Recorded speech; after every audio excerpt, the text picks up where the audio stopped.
Muito boa noite, gente. Sejam bem-vindos a mais uma live da nossa série sobre psicologia e cosmovisão. Já estamos aí, o Galente já está na área. Então, conosco dessa live de hoje.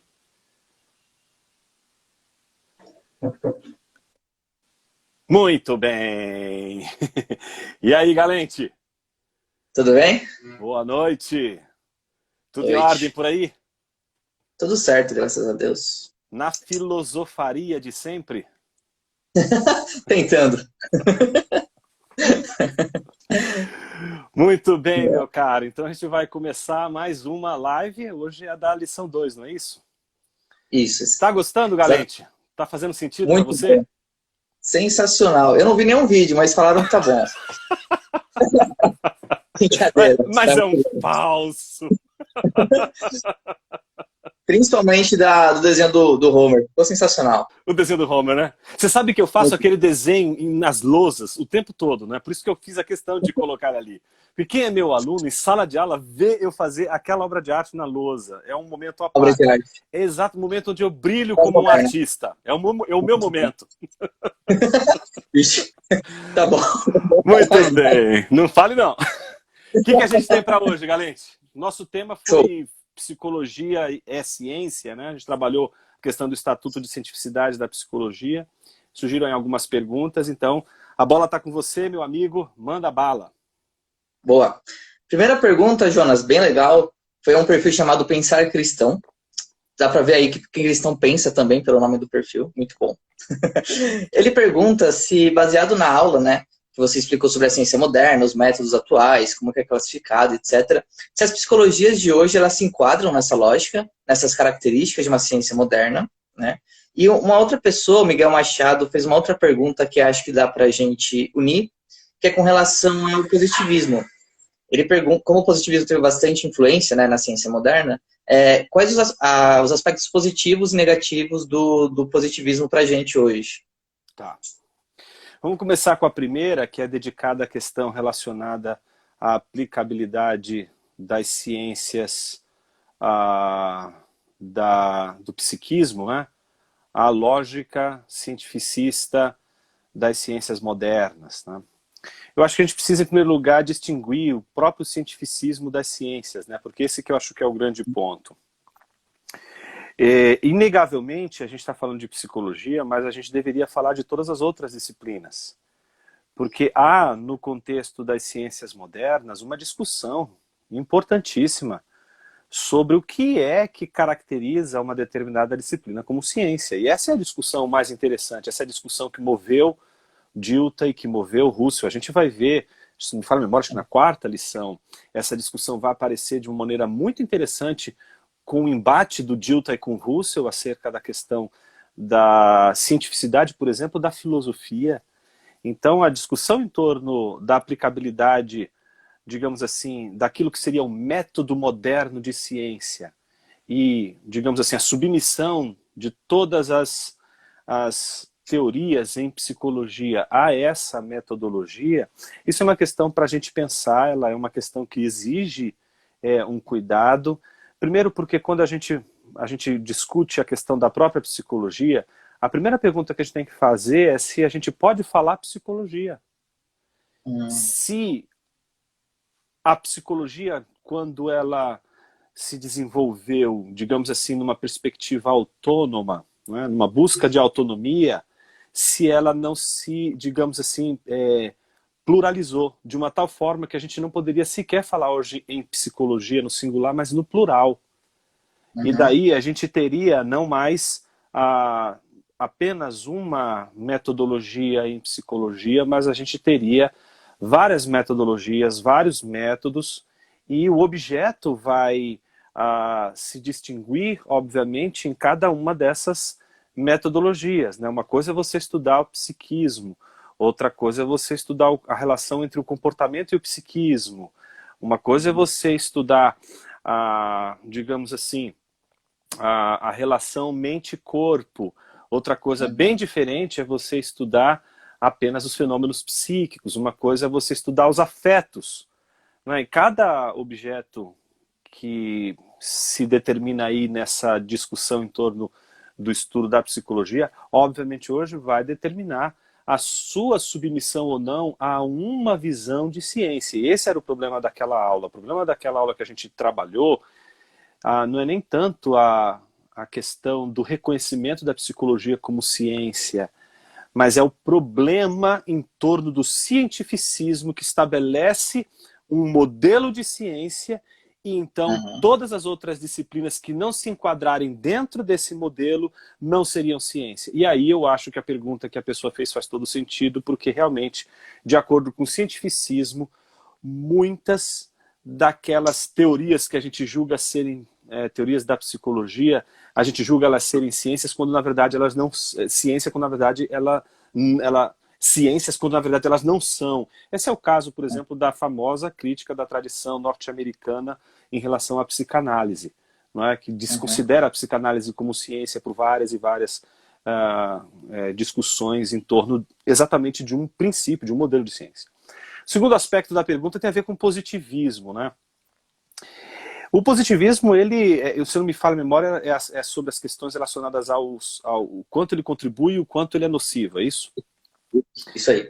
O positivismo, ele, no meu entender, ele trouxe mais prejuízos do que benefícios para a discussão em torno da ciência. E por que eu entendo que ele trouxe mais prejuízos do que benefícios? Porque ele reduziu as ciências a uma só, digamos assim, metodologia dentro das ciências, que é a metodologia das ciências naturais. E elevou essa metodologia a uma espécie de patamar básico e definidor de ciência. E aí todas as outras disciplinas que poderiam ser e eram consideradas como ciência, elas simplesmente foram descartadas por conta dessa discussão em torno de uma remodelagem do conceito de ciência. Eu não sei se eu tinha mostrado ainda, mas este livro aqui, que é o livro do Plantinga, né? Ciência, Religião e Naturalismo, onde está o conflito, que foi publicado pela Vida Nova. Esse livro ele é super importante porque toda a tarefa do Plantinga ali é distinguir ciência de cientificismo e mostrar que o cientificismo estabeleceu uma definição de ciência. E aí, se você compra essa definição de ciência, aí sim você vai poder dizer que algumas psicologias são ciência, outras não. Algumas, digamos assim, disciplinas que a gente considera como ciência, dentro dessa perspectiva jamais seria considerada ou vista como ciência. Então, nesse sentido, eu acho que o positivismo ele trouxe mais prejuízo para a relação entre as ciências e esse intercâmbio que é tão rico entre as ciências, do que propriamente benefícios. Boa, valeu. Tem uma pergunta do Tagore Lima, eu acho que ela até caminha um pouco com essa por conta da questão da neurociência, né? Você ali consegue analisar os fenômenos cerebrais, né? E aí, considerado uma ciência por conta disso, né? Aquilo que é empírico. Ele diz que existe alguns estudos que tentam mostrar esse paralelismo, né? Entre os nossos afetos, nossas emoções e a forma como o nosso cérebro reage.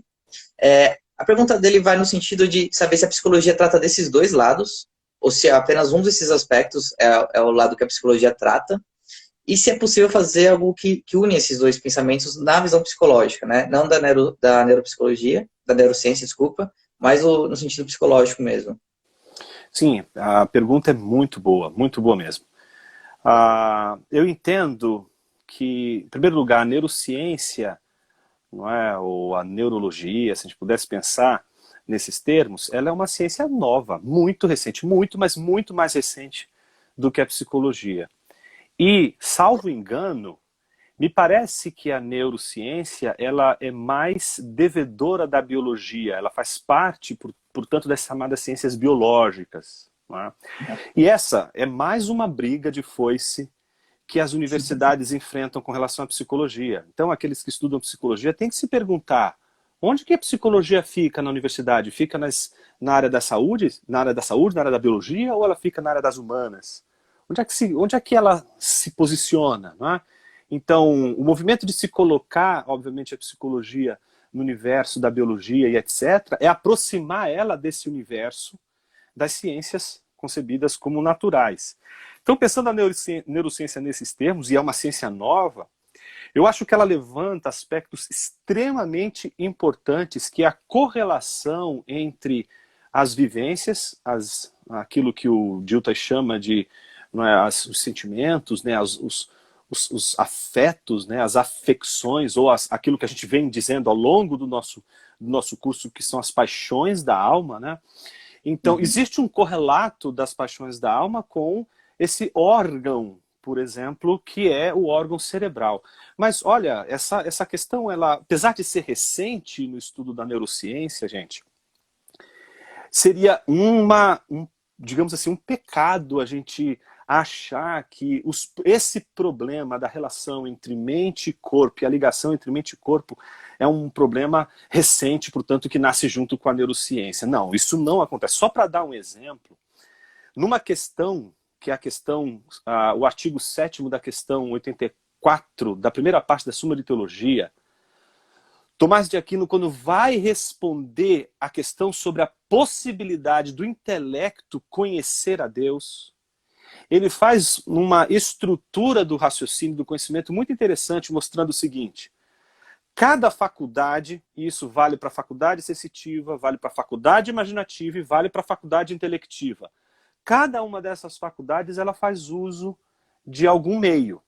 Por exemplo, a faculdade sensitiva, ela faz uso do órgão sensorial. Então, qual é a faculdade do ver? É a visão.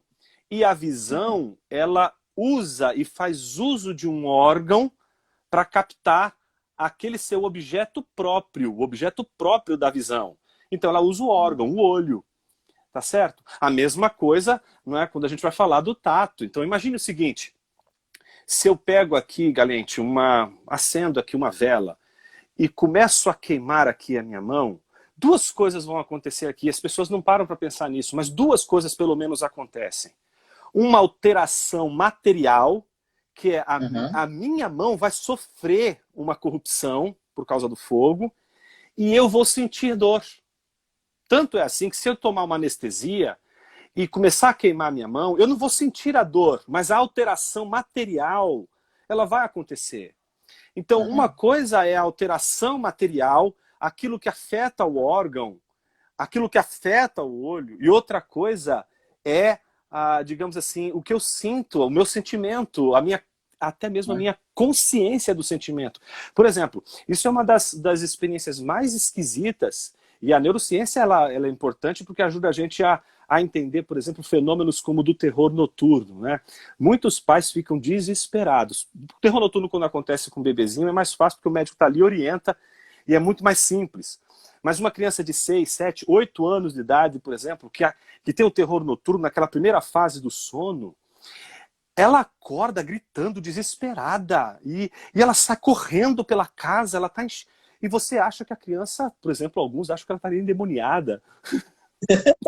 Tá entendendo? Vão pedir, tem que fazer alguma coisa por ela. Vários fenômenos estão acontecendo ali, como até mesmo a organização do sistema nervoso da criança está sendo desenvolvida ali. Muitas coisas estão acontecendo ali com aquela criança. Tanto é assim, Galente, que no dia seguinte você vai conversar com essa criança, ela não sabe o que aconteceu. Mas ela correu pela casa. E é chamado de terror noturno porque o semblante da criança é um semblante de terror. Então, ela causa mais efeitos, se eu pudesse dizer com clareza, naqueles que estão vendo o terror noturno acontecer com uma criança, do que na própria criança que não está sentindo. Ela está com os olhos abertos, Galente, mas acredite, ela está dormindo. Ela está andando pela casa, ela está vendo as coisas. E às vezes pode durar 15 a 20 minutos, pode acontecer 1, 2 vezes, naquele mesmo instante. E aí, o que os pais deveriam fazer? Simplesmente deveriam acolher a criança, ficar ali, vai durar 15 minutos aquilo ali. Leva ela novamente, porque tem que proteger para ela não se machucar. Leva ela novamente lá para a cama, fica ali com ela até ela se acalmar. Vai passar, aquilo é rápido, não vai demorar. No dia seguinte, papai e mamãe vai perguntar para a criança o que aconteceu, a criança não sei o que aconteceu. Então, isso é só para dar um exemplo de que é possível você enxergar as coisas e não vê-las. Tá entendendo? E é curioso isso, porque isso tem a ver com a consciência. Isso tem a ver com a capacidade que o ser humano tem Por exemplo, que os animais não têm, que é de perceber como a gente percebe, as nossas próprias percepções. Eu acho Uhum. que essa discussão ela é extremamente importante hoje, justamente para que se entenda que os correlatos entre as emoções, os sentimentos e a atividade cerebral é importantíssima. Por exemplo, Tomás de Aquino, que eu estava citando agora, ele dizia que o olho é o órgão da faculdade sensorial. Mas a faculdade imaginativa, que é aquela pela qual a gente conhece o mundo e tem uma visão de mundo, ela também faz uso, Galente, de uma faculdade, de um órgão corporal. E que órgão corporal é este? O cérebro. Isso ainda está na questão 18 do De Veritate, no artigo Uhum. 8 do Tomás de Aquino. Ele fala com todas as letras que a faculdade de imaginar faz uso do órgão cerebral e fala até da umidade do cérebro. É impressionante isso. Então eles já sabiam, os antigos já sabiam da relação entre o corpo, por exemplo, e a imaginação.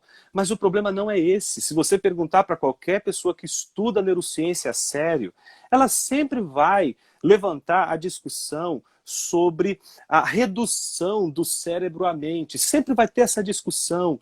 Se você abrir a cabeça de alguém, se você abrir uma pessoa da cabeça à planta dos pés e você perguntar e procurar por uma coisa chamada alma, substância anímica, psíquica, você não vai encontrar. No Uhum. entanto, a grande pergunta é: a gente vai reduzir o ser humano ao cérebro? Se a gente reduz o Uhum. ser humano ao cérebro, olha as implicações éticas disso, Galente. Certamente. Um psicopata, por exemplo, tem uma disfunção cerebral, digamos assim, tá certo? Então ele pode ser responsabilizado pelos crimes que ele cometeu se, Uhum. se ele tem uma lesão no cérebro. Então seria a mesma coisa que talvez condenar uma pessoa que tem câncer, porque ela tem uma certa disfunção. Então, a gente precisa ter algum cuidado, principalmente para não jogar a neurociência para fora do universo, de tudo aquilo que a gente pode aprender em termos da dinâmica do ser humano. O ser humano tem uma dinâmica corporal e a gente não pode negar essa dinâmica. Eu queria só, para encerrar, porque essa pergunta ela é fascinante, mas eu queria encerrar só com uma indicação bibliográfica. Eu sei que eu delonguei um pouquinho aqui, Galente, mas eu Não, acho que mas vai essa sim. pergunta ela é importante e me dá a oportunidade de adiantar algumas coisas que eu vou falar ainda no nosso curso. Mas tem um autor que eu gosto muito, aliás, dois autores, e eu queria indicar muito esses dois autores. Um é o Thomas Nagel. Uhum. Thomas Nagel, esse livro A Última Palavra, que é Uhum. um trabalho sobre, digamos assim, a objetividade do mundo, tá certo? E, ao mesmo tempo, indicar também o Paul Boghossian, que é o medo do conhecimento, né? Depois eu coloco à disposição o link dessas duas obras. Mas esses dois autores, eles atuam no ambiente ali norte-americano, em especial em Nova York, estudam filosofia da mente. O Thomas Nagel, por exemplo, ele estuda também a questão do direito, está preocupado com a relação entre mente e corpo, uma série de coisas, mas o que é curioso, Galente? Thomas Nagel, ele é um ateu, certo? Uhum. E ele chegou a uma conclusão muito interessante num livro muito curioso que ainda não existe em português. Eu espero muito que um dia a gente possa ter ele em português. Chama-se Mente e Cosmos. Porque a concepção materialista neodarwinista da natureza é quase certamente falsa. Ele, então, mostra nesse livro, que é maravilhoso, eu acho que é um dos livros mais importantes que a gente deveria ler. Primeiro porque, se você ler esse livro, na primeira página você vai ver que ele não desconhece, ele não desconsidera a questão da Weltanschauung, a discussão em torno da Uhum. cosmovisão. Ele já abre falando sobre a questão da cosmovisão, do pressuposto da cosmovisão nessa discussão sobre ciência. Ele está ciente dessa discussão e já abre com ela. Mas o que é curioso nesse livro é que ele tenta mostrar que aquele cientificismo que considera, digamos assim, apenas como ciência um único tipo de abordagem do ser humano, do corpo e das suas funções, etc., ela digamos assim, insuficiente. E o que é curioso é que logo nas primeiras páginas, Galente, ele fala sobre a necessidade de uma humilhação da inteligência. Eu não sei se você já ouviu alguma coisa sobre isso, Não. mas eu acho interessante que um ateu, não é, consegue numa obra como essa, um autor premiadíssimo, mostrar pra gente que em algum momento a gente precisa entender que temos limites, que não vamos conseguir entender tudo e que talvez aquele espanto que a gente tem lá na filosofia antiga, ele vai ser mantido até o último momento neste mundo, neste estado de vida presente. E por isso, esse snobismo cronológico contra os antigos, essa maneira de dizer a filosofia morreu, o pensamento socrático, platônico, aristotélico, tomista e dos reformados, e etc. Tudo isso que é antigo, medieval, tudo isso foi por água abaixo, o que importa é Kant para frente. A gente precisaria, de alguma forma, ser um pouco mais criterioso e não jogar no lixo essa história que vem ao longo dos séculos trazendo para a gente problemas e que até hoje permanecem nos assombrando. Só para você ter uma ideia, com isso eu fecho, já falei demais, Thomas Nagel escreveu um artigo, e aí, ó, pessoal, vale a pena ler esse artigo, deem uma lida nesse artigo. Como um morcego percebe o mundo? Ou como ser um morcego? É uma discussão muito curiosa em que ele diz assim, a gente pode... a gente sabe que o morcego percebe o mundo, tá certo? Mas ele percebe o mundo por meio de um sonar, de uma elocalização, ecolocalização. Ele consegue, pelo eco, pelo sonar, por todos esses desenvolvimentos do seu redor, das circunstâncias, se mover e perceber o mundo à sua volta. A gente sabe falar sobre isso. Mas o que Thomas Nagel chama a atenção é que ninguém consegue perceber o mundo como o morcego percebe. Então a gente está falando sobre a percepção do morcego, por exemplo, como, por exemplo, alguém falaria da Paris que nunca foi lá visitar. Alguém que sabe tudo sobre Paris, alguém que conhece histórias ali que aconteceram em Paris, mas nunca andou na Champs-Élysées, nunca se colocou diante da Torre Eiffel, não viu Paris, não conhece Paris. Então é muito interessante como essa discussão em torno da objetividade, essa discussão em torno da percepção, ela é importante para a discussão em torno da neurociência e é importante para a relação entre psicologia e neurociência. A psicologia tem muito a ganhar no diálogo com a neurociência e a neurociência, eu acho que a gente tem que olhar para ela com o olhar que se deveria ter sobre qualquer outra ciência. Ela vai analisar apenas um aspecto da vida, nunca vai analisar o todo.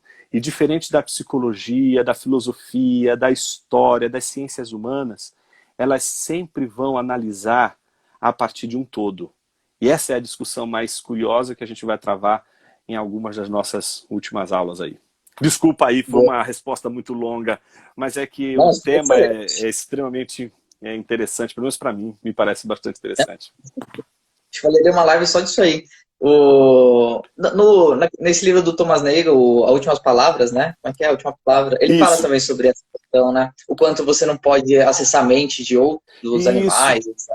Exatamente. Exatamente. Posso fazer 2 comentários rápidos só? O primeiro é que eu vou ter pesadelo à noite com crianças correndo atrás de mim, porque todo filme de terror que eu assisto com criança eu fico com medo. Agora eu vou ficar imaginando essa cena. Agora, a criança do terror. Saiba que o terror noturno pode voltar. Uma criança, ela tem durante um período, os pais começam a cuidar, colocar ela dentro de uma rotina, e aí acaba o terror noturno. Mas pode voltar com 21, 22 anos de idade. Quantas você tem, Calete? Ah, já passou. Não, eu não, mas... Não, tudo bem, o problema é minha esposa. Imagina, eu acordo com ela correndo pela casa, com cara de... Deus me livre. E eu lembrei também do Bergson, né, que você falou da questão das consequências éticas, de você reduzir tudo à matéria, né? Pensando até na tomada de decisões, você perderia a sua liberdade, né? Se você reduz tudo a questões cerebrais. Sim. É mais determinista aí a perspectiva, né? Exato. Tem uma outra pergunta aqui muito boa, que acho que entra com o que como você encerrou, né? Essa segunda, que é com relação ao cientificismo. A você reduzir tudo a uma visão e só aceitar o que está de acordo com as normas científicas, né? Como a única forma de conhecimento. O Wellington perguntou se o cientificismo é idólatra, se essa prática é idólatra. Ele perguntou quais são as suas objeções e posição a respeito disso. E acho que vale a gente adicionar também com relação ao negacionismo aqui, né? que seria talvez o outro oposto. E como lidar num equilíbrio entre esses dois polos? Tá. Eu sou muito devedor nessa discussão, Galente, ao Alvin Plantinga. Eu não vou, aqui não tenho nada de original para oferecer, nunca tive, sempre estou pautado aí nos ombros de algum gigante. E o gigante que eu estou subindo nos ombros para falar sobre isso é o Plantinga. Eu reconheço que o trabalho dele é uma contribuição absurda. É colega, inclusive, de Thomas Nagel, entendeu? Tá no meio dessa turma toda aqui.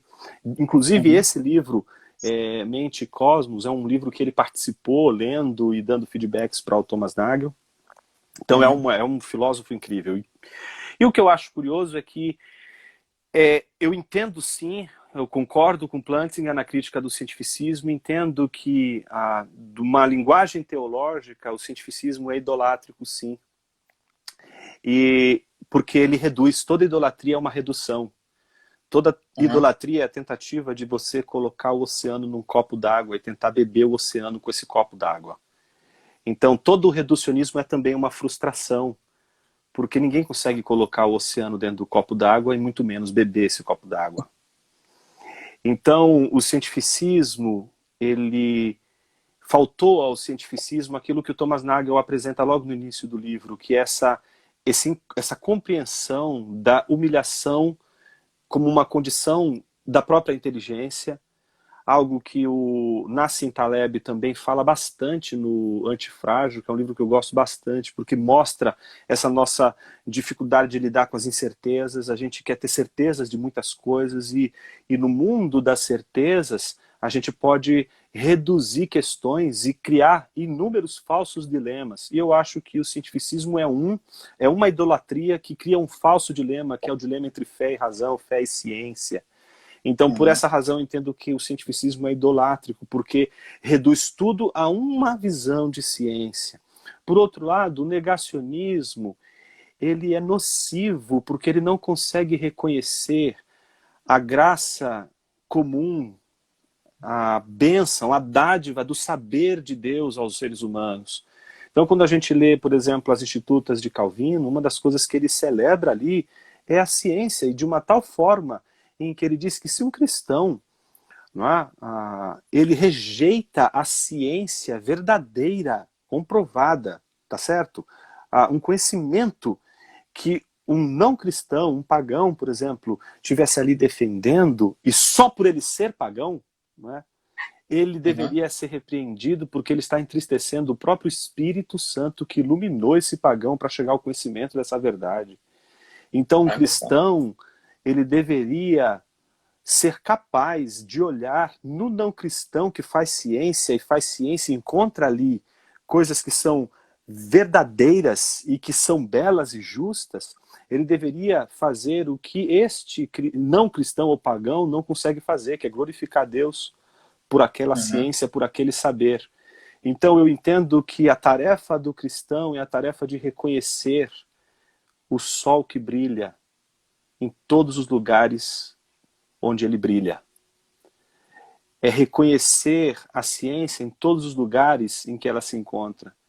E quando o negacionismo se oferece como uma negação da ciência por outras questões, por outras razões, que não sejam a própria glória de Deus espalhada pelo mundo em termos de graça, como graça comum a todos os seres humanos, eu acho que ela também faz um desserviço, porque ela cria cristãos desconectados com o mundo, ela gera aquilo que eu considero ser a coisa mais nociva na vida de um cristão, que é o dualismo. O dualismo é uma espécie de gnosticismo. O gnosticismo, a história do gnosticismo, eu tenho um livro ali em cima, está lá em cima, do Hans Jonas, um livro belíssimo sobre a história do gnosticismo. Uma coisa curiosa do gnosticismo é que ninguém sabe de onde ele veio. Não é? Então, se você pergunta de onde veio o gnosticismo, de andar pela Terra e passear por ela. É daí que vem o gnosticismo. Ele é parasitário, ele nunca se constituiu como uma seita única, exclusiva, ou como uma escola filosófica. Você nunca vai encontrar na história da filosofia, por exemplo, a escola dos gnósticos.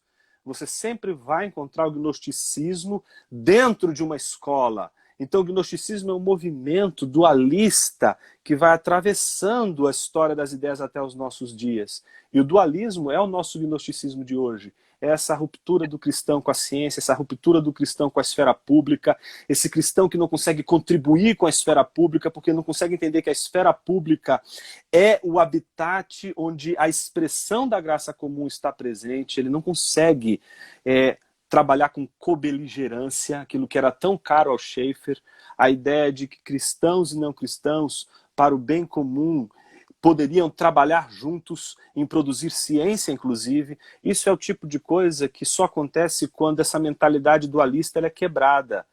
E então, esse medo de perder a fé, que ao mesmo tempo é uma espécie de negar, e nega a ciência, é o tipo daquilo que a gente chama de excesso de zelo, né? O excesso de zelo, que é o excesso de cuidado, ele mata. Uma criança, já que a gente está falando tanto sobre criança hoje, né? Uma criança que você, digamos assim, corrige com excesso de zelo, você mais estrangula o coração, a alma e a mente dessa criança do que disciplina e cuida dessa criança. O excesso de zelo é perverso, é nocivo, ele não é cuidado. O cuidado é a boa medida, ele é o equilíbrio.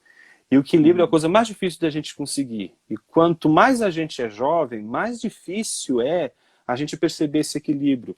Porque quando a gente é jovem, a gente procura sempre salvadores. A gente sempre procura alguém que possa nos fazer pensar. Mas eu queria dizer, inclusive para você que está aí na universidade, não deixe ninguém pensar no seu lugar. Você vai pensar. Você vai estudar. Não seja pautado por ninguém, nem por mim, nem por qualquer pessoa que você encontre pela frente. Pode ser a pessoa mais incrível do mundo. Pode ser a pessoa mais inteligente do mundo. Não seja pautado por ninguém. Ninguém pode pautar você. Você tem que ser capaz de chegar e estudar um texto bíblico, estudar um texto não bíblico, estudar uma literatura pagã, ou estudar uma literatura cristã. Não importa qual seja o teu envolvimento com a ciência e com o saber. Quem deve te pautar é o Criador. Todos os homens estão produzindo, mas só quem pode pautar sua mente é o Criador. Muito bom. É um pastorzão mesmo, né? Não tem como separar o que Deus uniu, galera. Eu vou separar o que Deus uniu? Tô brincando. Deixa eu fazer uma pergunta antes que fizeram aqui na live, que pra gente não fugir muito do tema, que como a outra pergunta é de outro tema, acho que vale a pena inserir. O William perguntou se a teologia pode beber da psicologia. Até que ponto? Se o quê? A psicologia pode beber? Se a teologia da psicologia, isso. Olha, eu acho que o que a gente precisa entender é o diálogo. Há um diálogo entre as ciências. A gente não pode impedir esse diálogo. Todo diálogo é importante. E não existe uma ciência maldita. Você tornar uma ciência maldita, dizer assim, isto aqui não é uma disciplina, é você não reconhecer que existem em todas as ciências os elementos demoníacos, destrutivos, e os elementos construtivos, redentivos, restauradores. Então, não adianta a gente querer encontrar a ciência perfeita, a disciplina perfeita. Porque todas as ciências, Galente, se a gente pudesse aqui pensar a partir das categorias do Doiverd, todas as ciências não lidam com o todo, lidam com os aspectos do todo. Né? Boa. Tem uma outra pergunta aqui. Eu não peguei o nome da pessoa, tá? Mas ele perguntou basicamente se a gente consegue usar a lógica do Popper, do falsificacionismo, na psicologia. O falsificacionismo ele serve para todas as circunstâncias, né? Ele digamos assim, é um teste de ciência, né? É um teste que vai mostrar aí, digamos aí, assim, o estatuto de cientificidade de uma determinada teoria. Então, ele vale para tudo, não é só para psicologia não, até para teologia. Olha só, interessante, hein? Nunca tinha pensado nisso. Tem uma quarta pergunta aqui do Victor, aí é referente ao nominalismo, né, que você citou na última aula, aliás, aos universais. Ele pergunta onde entram os nominalistas na era medieval. Porque acho que você comentou mais dos realistas, né? Da visão mais realista dos universais. Qual é o papel dos nominalistas, né? Se você pudesse dar uma introdução, como eles viam essa questão Uhum. e até como eles influenciaram depois a teoria do conhecimento também. Uhum. O nominalismo ele é super importante dentro daquilo que se tornou a tradição escolástica, né? Ele é o desfecho ali, digamos assim, de uma discussão que, se a gente pudesse demarcar, começa com Alberto Magno, né? Que é o responsável por trazer, digamos assim, Aristóteles para a discussão da filosofia no contexto medieval, e passa por Tomás de Aquino, Duns Scotus, e chega, portanto, em Guilherme de Ockham, que é talvez o grande emblema do nominalismo, embora você possa encontrar, digamos assim, vestígios desse nominalismo que a gente coloca ali nesse contexto posterior a Tomás de Aquino, já presente em Pedro Abelardo, até mesmo em Boécio, em todos aqueles comentários que foram se desenvolvendo da lógica de Porfírio, né, o Isagoge, né? Então você tem aí uma discussão muito curiosa, muito interessante sobre a natureza do nominalismo, né? Inclusive, o belíssimo livro do Umberto Eco, né, O Nome da Rosa, é uma discussão muito interessante sobre a questão do nominalismo, né? Quando você faz uma proposição, por exemplo, a rosa é vermelha. Este a rosa se refere à rosa ou ao nome rosa?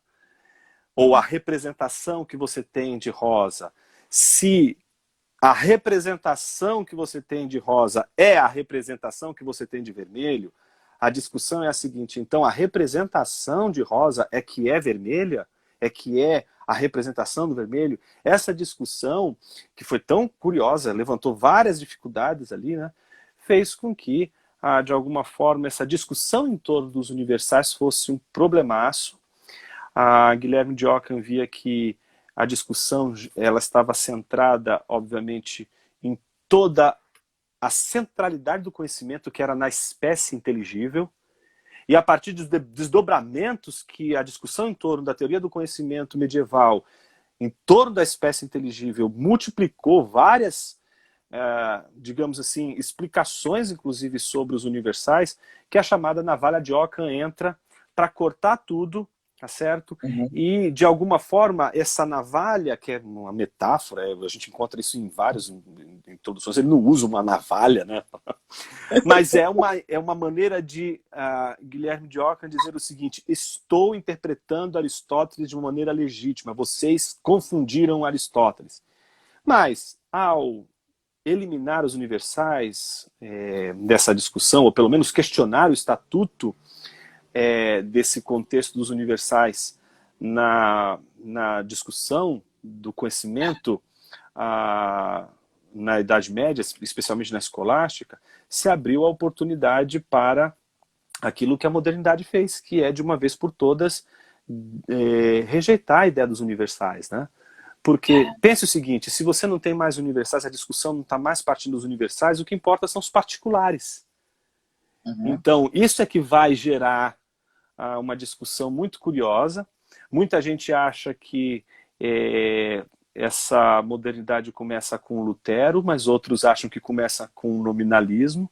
Mas o que é curioso é que Lutero também bebeu do nominalismo de Guilherme de Ockham. Há uma influência enorme do nominalismo de Ockham em Lutero. É uma discussão muito interessante, mas eu diria que o nominalismo ele entra como uma chave importante para entender a modernidade. O nominalismo digamos assim, o desfecho da recepção de Aristóteles e o que foi feito dessa recepção e por que essa recepção, tal como foi feita, ela proporcionou a discussão em torno das representações tal como a gente vai ver na modernidade. Muito bom. Obrigado, Jonas. Tem uma quinta pergunta aqui do Danilo. Ele pergunta sobre a filosofia da tecnologia, né, formada pelo Van Hissem. Ele afirma, se eu falar besteira, você me fala que eu não conheço esse livro, que a tecnologia parte do aspecto formativo, né, na filosofia reformacional, enquanto as ciências naturais do aspecto biológico, químico, entre outros, em antítese com o aspecto lógico. Ele fala assim, portanto, a tecnologia não é resultado de uma mera apreensão do conhecimento, mas de uma apreensão somada à produção de novos significados. Nesse sentido, abordagens diferentes não são necessárias para ciências diferentes. Como você enxerga essa relação? A tecnologia é fruto da ciência ou a ciência é fruto da tecnologia? Ou uma independente da outra? Bom, como a perspectiva é reformacional dessa pergunta, ela já vem com a resposta embutida na própria pergunta, né? Se cada aspecto da vida, né, do cosmos, né, cada aspecto tem a sua própria apreensão, digamos assim, então você teria ali algo peculiar de uma determinada disciplina em termos de aspecto, ou de modo de ser das coisas no mundo, né? Que tem muito a ver, Galente, essa discussão do Doherty com a questão das ontologias regionais do Russell, que é uma discussão muito interessante. Aliás, a influência do Russell sobre o Doherty é uma coisa impressionante. É inegável que o neocantismo teve também a sua influência, mas há quem diga, inclusive, que a influência do Russell foi extremamente mais relevante até do que a dos neocantianos. E eu acho que sim, quando a gente estuda as relações de retrocipação e etc., de fundação, de aspectos no modo de ser, né? Você vê ali muita relação com a teoria de todos e partes, a mereologia russeliana, muita coisa ali está refletida, né, no pensamento do Doherty. Eu entendo que a discussão, quando essa parte dessa discussão, ela me parece mais interessante do que a segunda parte da pergunta, que joga a atenção para quem vem primeiro, a ciência ou a tecnologia, quem faz uso de quem. Quando a gente dá esse segundo passo, a gente já abandonou o Doherty. Porque exatamente não é essa configuração já não está partindo da consideração dos aspectos próprios que o Doherty vai defender na hierarquia dos aspectos modais. Então, o que é importante nessa discussão da segunda parte da pergunta, eu acho que vale a pena, eu queria indicar essa apostila do professor Bartzel, ela está disponível nas redes, né, chama-se Introdução aos Estudos CTS, Ciência, Tecnologia e Sociedade. Eu vou depois disponibilizar o link, é gratuito essa apostila, ela foi desenvolvida para que as relações entre ciência, tecnologia e sociedade, a discussão sobre esses tópicos pudessem ser trabalhadas nas universidades, e eu tenho usado esse livro para os cursos de ciência, tecnologia e sociedade que tenho dado na Universidade Presbiteriana Mackenzie. E há uma discussão muito, muito interessante sobre qual é a relação entre ciência e tecnologia. Ciência, ela depende da tecnologia, a tecnologia depende da ciência, ou as duas agem em interação, ou elas são completamente distintas e não tem interação nenhuma com elas, né? Então, várias relações são possíveis. Mas no momento em que a gente entra nessa discussão entre como é a relação entre as duas, a gente já perdeu de vista o aspecto da filosofia da tecnologia que o Hyssen apresenta, né? E que segue ali o padrão da, digamos assim, filosofia cosmonômica do Doherty, né? Já quebrou o princípio, porque uma coisa é você pensar as disciplinas autônomas, né? Outra coisa é você pensar que essas disciplinas estão presas, estão ligadas inevitavelmente a aspectos de modos de ser na realidade. Então, aí eu acho que a pergunta ela fica meio confusa na segunda parte. Eu eliminaria a segunda parte porque não faz sentido e ficaria só com o Doherty mesmo. Segue o caminho com o Doherty que eu acho que você vai ser mais feliz. É o cara, né? O colega aí que fez a pergunta. Qual que é o nome dele? Bom. Qual que é o nome dele? Deixa eu ver. Danilo. Siga em frente com ele, Danilo. Eu comecei a ler recentemente um livro do... Não sei se você conhece o professor Alberto Cupani. Ele tem um livro de filosofia da tecnologia bem interessante. E aí ele aborda as visões de tecnologia de técnica, né? Do Ortega C, do Heidegger. É bem legal mesmo. Depois eu vou dar uma olhada. E tá. Não, e é interessante, eu me lembrei disso porque, se for pensar, às vezes tecnologia é um tipo de ciência, né? Dependendo da forma que você conceitua a ciência. Então, E tem o caráter, às vezes, acientífico da tecnologia, né? Às vezes a tecnologia ela é entendida como se fosse dependente da ciência. E será que é assim mesmo?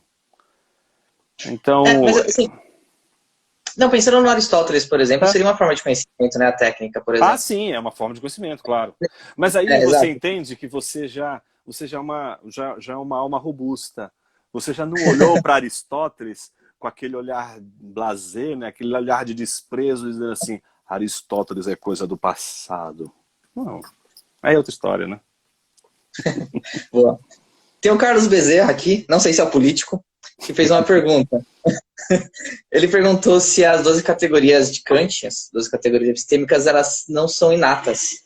Acho que ele entendeu que eram inatas essas 12 categorias. Ele pergunta para você se elas não seriam. Parece que Carl Henry fala que, baseado no Clarke, fala que seria alguma contradição. Elas seriam inatas. Olha, eu não sei se é com relação a essas 12 categorias, eu não me lembro agora, não me recordo. Eu sei que a leitura que o Clarke faz do Kant, ela é uma leitura muito interessante. Ah, aliás, a introdução à filosofia que ele escreveu, de Tales a Dewey, Uhum. é uma introdução muito boa, muito boa. E a análise crítica que ele faz do Kant ali, ela é muito interessante. Eu não me recordo agora, nem nele, nem no Carl Henry. Seria interessante se a gente pudesse saber as passagens, né, dessa crítica. Mas, olhando para Kant, o problema é confundir o a priori com o inatismo. Não há inatismo em Kant, não há. Qualquer tentativa de você olhar ali alguma ou defender algum inatismo em Kant, porque é a coisa que ele mais, de alguma forma, assim, criticou, não é? Então, as próprias formas categoriais de apreensão da realidade como espaço e tempo eram formas a priori nesse sentido. Não é que o a priori aqui é no sentido de que elas não se dão na experiência. Então, o espaço absoluto é inapreensível. Ninguém pode dizer assim, gente, hoje eu tive uma visão do espaço absoluto. Toda visão que você teve é de espaços relativos, a mesma coisa o tempo. Tudo que você experimentou do tempo até aqui é relativo. O tempo absoluto, a gente sabe que ele existe, esse é o ponto. Por isso que é uma coisa curiosa, né? A gente sabe que ele existe, por quê? Pelos vestígios. Quais são os vestígios? Tempo relativo, é a mesma coisa o espaço absoluto em relação aos espaços relativos. Isso é uma discussão tão, assim, cabeluda, mas importantíssima, desde Leibniz até Kant, e posterior a Kant, isso vai ter um desdobramento muito interessante, mas o que não se pode é afirmar o inatismo em Kant. Agora, a incoerência, óbvio, todo filósofo tem alguma incoerência. Se você admitir que filósofos não têm coerência nas suas teorias, você acabou de estar diante, você está diante de alguma coisa que não é propriamente mais uma teoria filosófica, né? Então, todo filósofo tem as suas contradições e não tem jeito. De alguma forma, sistema de interpretação da realidade tem ali alguma inconsistência. E o que a gente discute é o prejuízo dessas inconsistências, né? Então, óbvio que há inconsistências em Kant. E, inclusive, as inconsistências que estão em Kant, elas às vezes aparecem naqueles que vão criticar o próprio Kant, como é o caso, por exemplo, do Doivred. Mas isso eu vou falar depois. Tá bom. Falando em Doiver e Kant, o pastor João Paulo perguntou se cabe Doiver numa releitura do kantismo. Sim, mas eu entendo que, principalmente quando você lê, se você lê a New Critique, o começo, se dedique a ler a New Critique com atenção.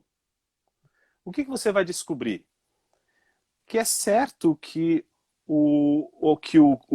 a inconsistência que o Doivred notou é de que Kant estabeleceu um criticismo sobre tudo, menos sobre o sujeito transcendental. Então, o que Doivred propõe? Estabelecer uma crítica do próprio sujeito transcendental. mas usando o próprio método kantiano. De alguma forma, você assume que aquela posição filosófica é o ponto de partida que deve ser concebido para se fazer filosofia. Daí a ideia da New Critique ser uma filosofia transcendental, pós-transcendental, se você quisesse dizer até nesses termos, né? Mas ela está presa ao transcendentalismo kantiano, sem sombra de dúvidas. Então, essa, digamos assim, essa dependência que o Dovered tem do Kant para criticar o próprio Kant, ela é algo que merece a nossa atenção, merece o nosso cuidado. O Lucas Alves fez a seguinte pergunta. Ele perguntou se tem alguma escola de pensamento da psicologia que vai contra a fé. Então ele deu alguns exemplos, por exemplo, o behaviorismo, a psicanálise, etc. E se você poderia falar algo sobre a psicologia atomista. Tá. Olha, não é só psicologia não, tem psicologia, tem biologia, tem filosofia, tem um monte de coisa aí. Teologia. Exato, tem até teologia anticristã. Tem umas ali no século XIX e umas no século XXI, meu amigo. Então, Galente, aí eu, mais uma vez, a nossa dívida ali com os reformacionais, em especial com Doivres, né? A antítese é uma coisa fundamental, né? Essa antítese, ela representa aí uma, digamos assim, uma batalha, e essa batalha a gente não pode transformá-la em uma outra batalha, senão a batalha pela mente das pessoas. E então, por isso o estudo de cosmovisão ele é importante, porque o estudo da cosmovisão, de alguma forma, faz a gente enxergar uma batalha pela mente das pessoas, e existem vários mecanismos anticristãos e que são contrários à fé mesmo, e isso a gente vai conviver numa universidade, vai lidar com eles, mas se a gente abandonar o dualismo, porque ele é que prejudica a gente, se a gente abandona o dualismo, a gente vai descobrir, por exemplo, que Satanás, ele não é o mal. É a primeira coisa que a gente descobre quando a gente abandona o dualismo. A gente descobre que o Satanás é a boa criação de Deus que se tornou má, que foi corrompida, que é incapaz de voltar ao seu estado original e que, portanto, promove o mal ao qual está condenado. Não é? Então, mas ele apresenta em si aspectos bons da criação, como, por exemplo, inteligência e vontade. Então, eu só estou dando esse exemplo para mostrar que mesmo Satanás apresenta nele aspectos da boa criação de Deus. E isso acontece também com as filosofias, psicologias, etc. Então, a gente tem que saber vislumbrar aquilo que é a dádiva de Deus, ainda que esteja enlameado por tudo aquilo que a gente julgue ser incompatível com a fé cristã. Então, a sujeira não deveria ser um motivo para a gente não somente contemplar, valorizar, mas aplaudir, digamos assim, a beleza, a verdade e a justiça nas coisas. Né? Então, nesses termos, eu entendo que a gente precisa aprender a encontrar em tudo, em todas as coisas, aqueles elementos que emanam da boa criação de Deus e saber render glórias a Deus por todas essas coisas presentes, ainda que nos contextos mais terríveis. Tá? E isso exige sabedoria, isso exige consciência, não é, do seu papel como um cristão público, na arena pública. Não é? E da psicologia atomista? Eu vou da psicologia atomista, isso aí dá um curso, né? Mas tem um livro do Henri Dominique Gardel, já saiu pela Paulus, uma nova edição, saiu em 2 volumes, não sei se dá para vocês enxergarem aqui. Bom, mas esse é o segundo volume. O segundo volume é dedicado à psicologia e à metafísica de Tomás de Aquino. Então eu indico a leitura do Gardel, porque ali você vai ter as bases dos textos e vai ter uma boa introdução de um tomista sobre a psicologia de Tomás de Aquino. Então ali já é um bom primeiro caminho para entender a psicologia de Tomás de Aquino. Bom, Jonas, Deixa eu ver o nome da pessoa. O Luiz perguntou um negócio que acho que se der para você responder, ou não sei se vai ser alguma aula específica sobre isso, se dá para ser pastor e psicólogo. O que que você acha disso?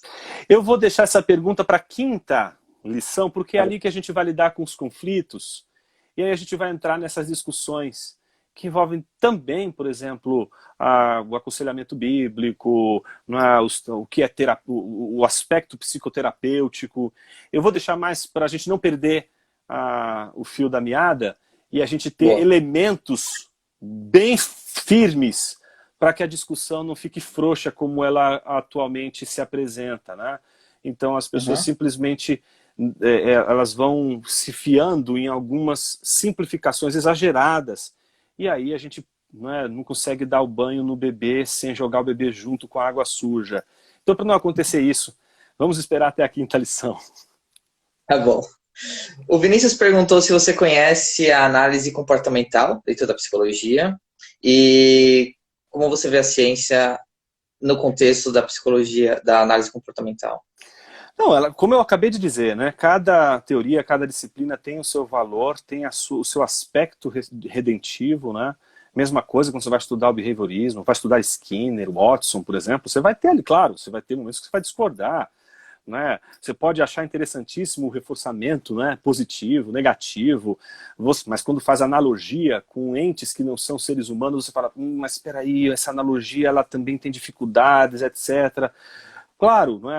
Às vezes o comprometimento com alguns pressupostos não científicos, né, Uhum. de análises comportamentais, elas são preocupantes, mas há espaço para estudo, há espaço para crítica e há espaço para desdobramentos. Eu acho que esse é o que a gente precisa fazer. Em primeiro lugar, a gente precisa sentar o bumbum na cadeira e estudar, porque enquanto a gente não estudar, a gente não consegue ser ouvido. Se você quer ser escutado no CRP, em qualquer lugar nesse planeta, faça em primeiro lugar o seu dever de casa, seja ouvido. Faça com que o Uhum. seu trabalho, de alguma forma, seja celebrado e seja uma contribuição para a esfera pública e você possa ter plataforma para ser ouvido. E isso a gente ainda não tem suficientemente. Tem algo, mas eu vejo uma pequena nuvem para ser aí um pouco profético, fazendo jus ao meu nome. Tá bom, beleza. A gente tem mais 3 minutos. Algumas pessoas perguntaram de livros lá na aula. O João perguntou quais as edições das obras de Platão que você usa. E a sua opinião. Eu uso sempre o Daleb. Eu acho que tá a edição em inglês e o grego, a gente pode ir comparando. Mas fora elas, eu tenho usado tanto as da Universidade da PUC, né, como as do Carlos Alberto Nunes. Elas são todas são traduções, né? Elas sempre Isso. ficam alguma coisa a desejar, mas eu sempre tenho usado a Daleb porque eu acho que tem ali a facilidade do grego, de você poder comparar, né? Então você tem algumas palavras que você já tem termos técnicos, então ajuda você a encontrar os termos técnicos. Sim. E ele perguntou também qual a sua opinião sobre a história da filosofia do Will Durant. É boa, mas eu ainda indico tanto a do Anthony Kenny como a do Reale. Para mim, essas duas estão de bom tamanho, são boas histórias da filosofia. Qualquer uma dessas duas vai ser bem melhor. Você vai tirar bem mais proveito, com certeza. Tá. O Sérgio fez um comentário interessante aqui, que eu acho importante salientar. Ele disse que o Palmeiras não tem mundial. Continuando aqui. Esse é o tipo de comentário que só, né, digamos assim, deveria ser esquecido do planeta, um negócio desse. O Marlon perguntou sobre o livro do Craig, o Filosofia e Cosmovisão. O que você acha? Não, é um livraço. Mas se você está começando a estudar Cosmovisão, e primeiro porque ali tem que ser lógica. Então faz o exercício lá de primeiro estudar lógica, vai estudar o COP, pega a Introdução à Lógica do César Mortari, qualquer um desses dois, você começar a estudar vai ajudar você a entender melhor a Filosofia e Cosmovisão do Craig, que é um belíssimo livro. Não estou dizendo para você não ler, pelo contrário, leia. Mas não espere que você vai encontrar ali algo introdutório. Ali já é uma coisa robusta. Então se prepare para ler aquilo ali. Estude lógica, vai para o COP primeiro, vai para o César Mortari e depois dá um salto para o Craig, que vai ser mais interessante, eu acho. Boa. Jonas, acho que deu tempo aqui. Tá? Mais algum comentário que você quer Nenhuma, fazer? só agradecer a participação de todos. Muito obrigado aí pelo apoio, pelos encorajamentos que a gente tem recebido ao longo desses dias pela série. Espero que possa servir a todos aqueles que estão envolvidos com a filosofia e com a psicologia.